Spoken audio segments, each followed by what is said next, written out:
এই যে ভদ্রমহিলাকে দেখছেন, ইনি মূলত আমার বনগাঁর ঘরের পেশেন্ট। সমস্যাটা ওনার দীর্ঘ 3.5 বছর ধরে। সমস্যাটা হচ্ছে মাইগ্রেন। আপনারা সবাই জানেন যে মাইগ্রেনটা একটু অন্য ধরনের মাথার যন্ত্রণা। এমনি সাধারণ যে সমস্ত হেডেকগুলো হয়, এটা কিন্তু সেই ধরনের নয়।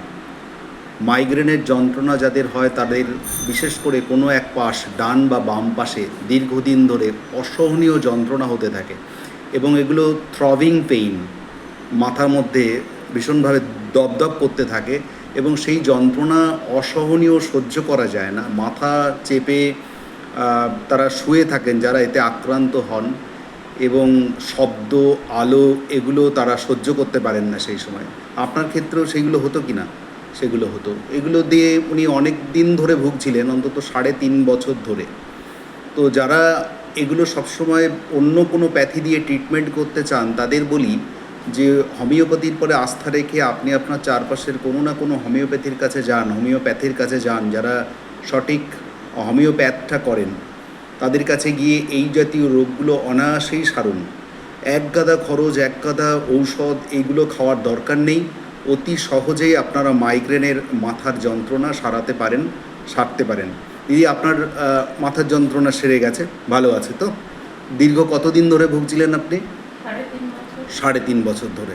যখন যন্ত্রণাটা হতো আপনার কেমন হতো?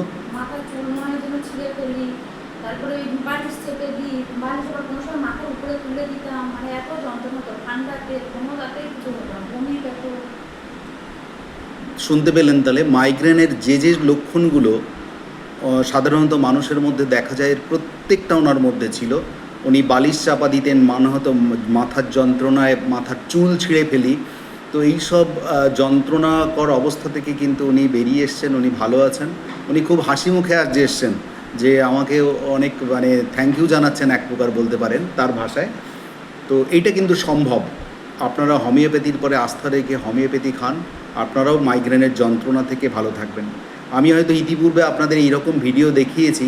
আমি বনগাঁর ঘরের আরেকজন পেশেন্টকে এই একই রকম সমস্যায় দেখালাম আপনাদেরকে। তো হোমিওপ্যাথি পারে মাইগ্রেনের যন্ত্রণাকে খুব ভালোভাবেই কমিয়ে দিতে।